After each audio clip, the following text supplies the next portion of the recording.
Դուք եք Սեյրանոյանյանի նման կարծում, որ Նիկոլ Փաշինյանին հեռացնելու հիմքեր չկան։ Նիկոլ Փաշինյանին հեռացնելու բոլոր լեգիտիմ հիմքերը կան, Սեյրանոյանի ասածը, այն էլ որ այսօր հիմքը եւ հավաքել 54 падգամավոր լիատեսական չի։ Աշխատեք տարեք այդ ուղղությամբ։ Շնորհակալություն տանում ենք։ Դա պետք է քննարկենք, թե նախաձեռնության հեղինակները ինչ աշխատանք են տանել։ Այսինքն այդ նախաձեռնության աջակցելու համար ձեզ համար նկատի ունեմ ձեր ֆրակցիայի համար շարունակում է կարևոր մնալ այն հարցը, թե արդյոք 34-30, այս դեպքում 36 էլ չի, արդեն Աղազարյանը ասաց, որ իրանք չեն սատարելու, այսինքն 34-ը պլյուս այն ձայները, որ բավարար կլինի, այս հարցը շարունակում է մնալ արդիական այդ սատարմանը մասնակցելու կամ մաս կազմելու համար։ Չէ, իրանք ասել էին 8-ը։ Մենք ասում ենք, որպեսզի process-ը գնա, լավ, ինքը պետք է սկսի եւ որոշակի ողջամիտ տևողություն ունենա։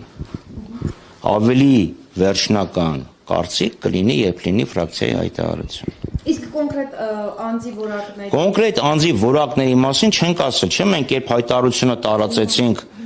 impeachment-ի գործընթացի մասին, չենք ասել որևէ անձի մասին, որևէ պահանջներ չի ներկայացել, որ ասենք այս մարդը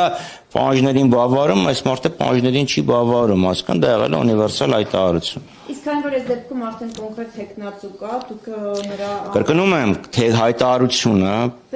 մեր հայտարարությունը, որը տեղել է տեքստը, տեխնացուի վերաբերյալ որևէ չափորոշիչ չի պահանջել, այսինքն ունիվերսալ է։ Բայց նորից ճանաչում Դավիթ Համբարձումյանին։ Էլի եմ կրկնում, Դավիթ Համբարձումյանին ինձ կարող է մի անգամ փողոցում բարևաց լինել։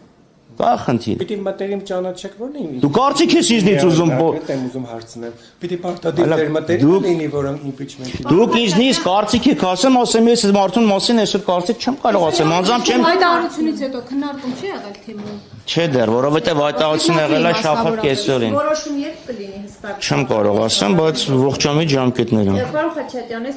առաջ այս հայտարարությունից հետո ինչ որ տարբերելի է այսպես շրջանակներից հնչում են կարծիքներ, որ այս քայլով Սերժ Սարգսյանը օրինակ ցույց տվեց, որ փորձում է իր աջակցությունը այս տեխնացության առաջադրումով։ Եթե հանրապետական կուսակցության տեխնացուն, մենք մնում ենք նույն հայտարարության մեր շրջանակներում, լավ, եթե գործընթացը չգնա այնպես, ինչպես նախաձեռնողները ենթադրում են, դրանից շահեկան վիճակում կհայտնվի բացառապես Նիկոլ Փաշինյան։ Եվ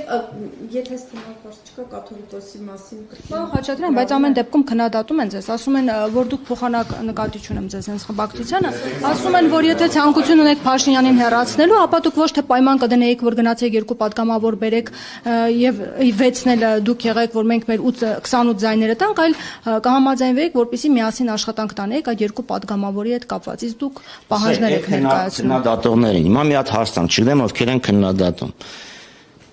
Դաշնակցությունը դեռևս 2019 թվականին մայիսին, երբ մեր հանրության համար վերևն Աստված, ներքևը Փաշինյան,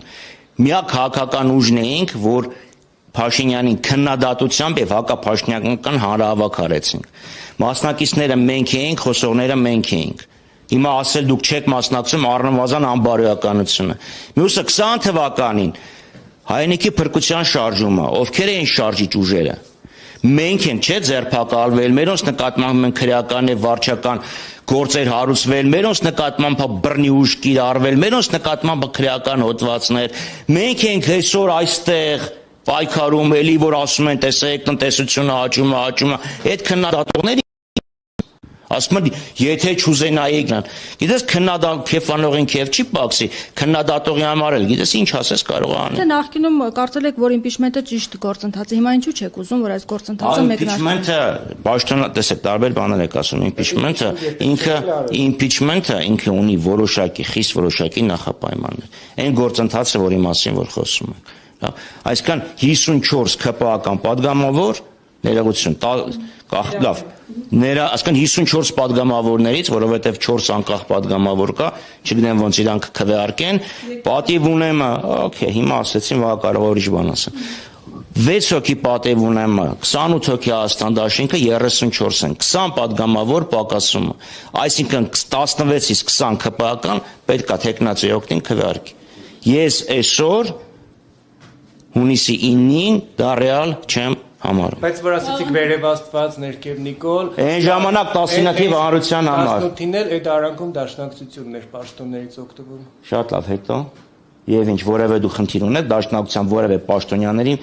պաշտոնավարումից։ Կա կոնկրետ որևէ դժգոհություն, որևէ Օրինակ քննադատություն։ հանրության որոշ հատվածի մոտ կար այն կարծիքը, որ եթե Նիկոլ Փաշինյանը ազգային ժողովի մոտից դաշնակցության հետ կոալիցիան չխզեր, դաշնակցությունը կշարունակեր սատարել Նիկոլ Փաշինյանին։ Եթե դաշնակցությունը սատարեր Նիկոլ Փաշինյանին, դաշնակցությունը օրենսդրական փոփոխություններով իհայտ հրապարակ չէր իշին։ Ոչ, սուտ է, անամոթ կեղծիք է։ Հոկտեմբերի 2-ին իր հայտարարությունից առաջ մեր Գերագույն մայմինը հայտարարություն է տարածել, որ մենք դուրս ենք եկել կոալիցիայից։ Ժամկետայնությունը նայ։ Քիչ էլ առաջին Նիկոլ Փաշինյանը Առաջինը մենք ենք դուրս եկել։ Նարեկ Մայլյանը ասում էր Նարեկ Մալյանի համար ես ոչ պատասխանատվություն չեմ ուզում կա։ Իմպիչմենտի ու զանգը խփեք։ Ինչ իմպիչմենտ։ Բա ինքն է նախաձեռնողը, թող ինքը այդ զանգը խփի։ Ինքը падգամավոր չի։ Հետո եւ մենք ասում ենք 28 падգամավոր կան։ Պարոն Խաչատրյան, Այսինքն եթե ինքը падգամավոր չի կարա, բա ինչ կարա։ Կարա փողոցում պայքարի։ Դե թող փողոցում պայքարի, արի գնանք տեսնենք երբ է փողոց մարդ բերելը։ եւ պարոն Խաչատրյան Եվ մինչև այսօր քանի հոգի մարդ է փողոց բերել։ եւ վարչապետը Մարդը կալանավորվել է, պարոն։ Շատ լավ եւ դրա համար երբ ինքը արմավիր քրեակատեղական հիմնարկում է Լեսյան այցելել է։ Բայց չի նշանակը որ ինքը փող Չեն հավաքվի, պարոն Խաչատրյան, մտավախությունը ո՞րն է, որ այս գործընթացը չեք ուզում։ Մենք միշտ ասում ենք, որ իշխանապողությունը առանց փողոցային ճնշման հնարավոր չէ։ Ո՞վ է խանգարում, որ այդ փողոցային ճնշումը Փողոցային ճնշման գեներատորները միշտ եղել ենք մենք։ Հիմա էլ ինչու՞ չեք լինում գեներատոր։ Գեներատորները եղել ենք մենք։ Հիմա կան մարդիկ ասում են մենք առաջի ջութակ ենք նվագելու, այդ մեկին մեջ բերում եմ։ Կավ առաջնորդությունը ստվազնելու ենք, շատ լավ, ընդունեցինք։ Okay։ Թող process-ը սկսեն, մենք վերաբերմունք կարտանք։ Պարոն Խաչատրյան, ընտրությունների օրը փաստորեն արդեն հայտնի է։ Ուղիղ 1 տարի է մնացել։ Ես կարծեմ ընտրությունների օրը որոշում է կենտրոնական ընտրական հանձնաժողովը, ոչ թե Ալեն Սիմոնյանը։ Դե Ալեն Սիմոնյանն է։ Այդ հարցը իրան։ Պարոն Խաչատրյան, Բայց եթե դու կարծեմ ուրիշ հարց ունեիք։ Հա, ես ուզում եի հարցնել, արդյոք այդ 1 տարին համարում եք, որ բավարար ժամանակ չէ, գուցե Նիկոլ Փաշինյանին իշխանությունից հեռացնելու, թեկուզ այդ փողոցային պայքարին հեռացնելու։ Նայեք, միակ ընդունելի գործիքը ընտրություններն են։ Երբեք չենք ասել։ Մենք ասել ենք բոլոր հնարավոր միջոցները։ Ընտրություններ եւ փողոցային պայքար։ Ճիշտը դրանց համադրումն է։ Չի ստացվում տենց, ով ասես տենց։ Հնարավոր է առաջիկայում գործընթացներ Հնարավոր է։ Գնաք ընտրության։ Նիկոլ Փաշինյանի հետ ընտրություն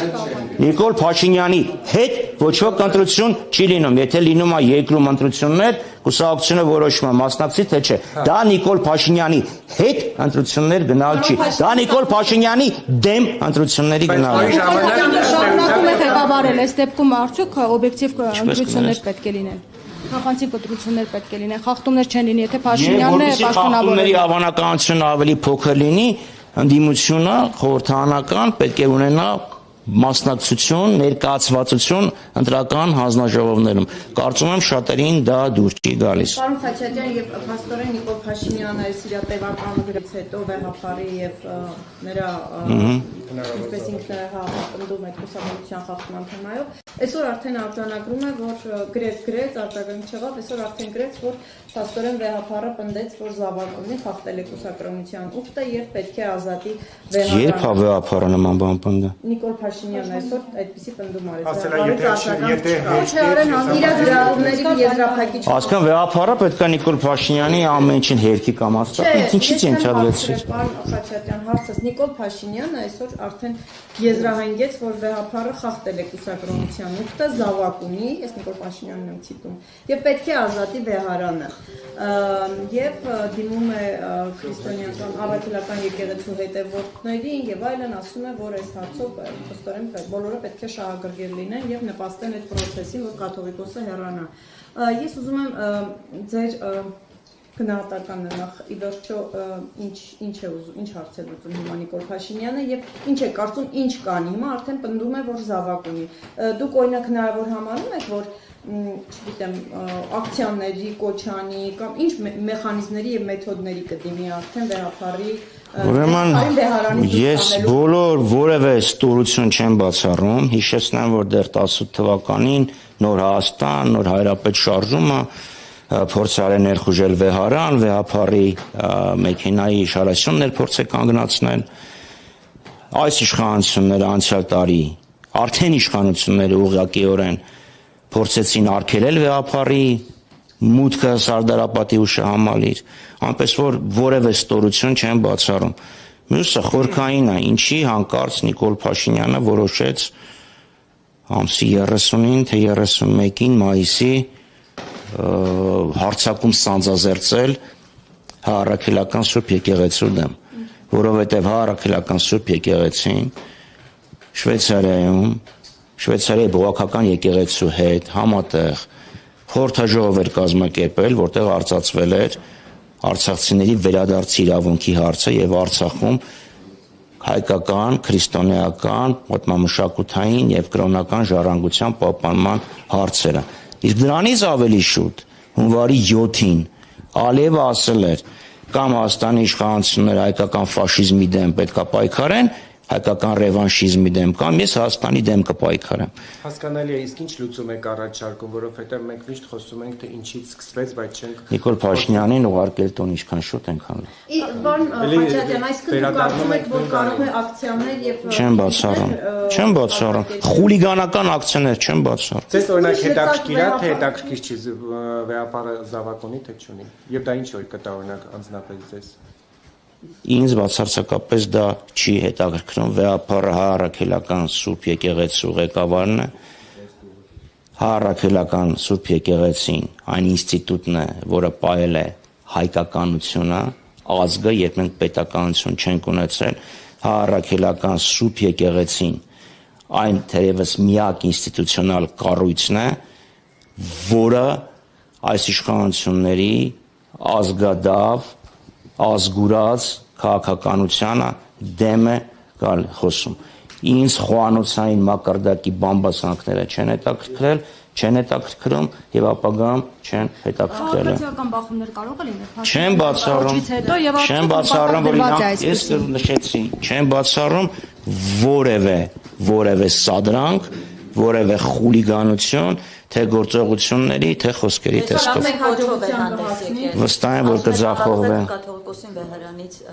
Երբ ասեմ։ Ես այսօր մի քիչ ավելի կարևոր զբաղմունք ունեի խորհրդարանում, քան թե Նիկոլ Փաշինյանի գրառումները կարդալը։ Դա այսքան փաստորեն ճիշտ եմ ասում, որ ինքը ամեն տեսակի սադրանքի պատրաստ է։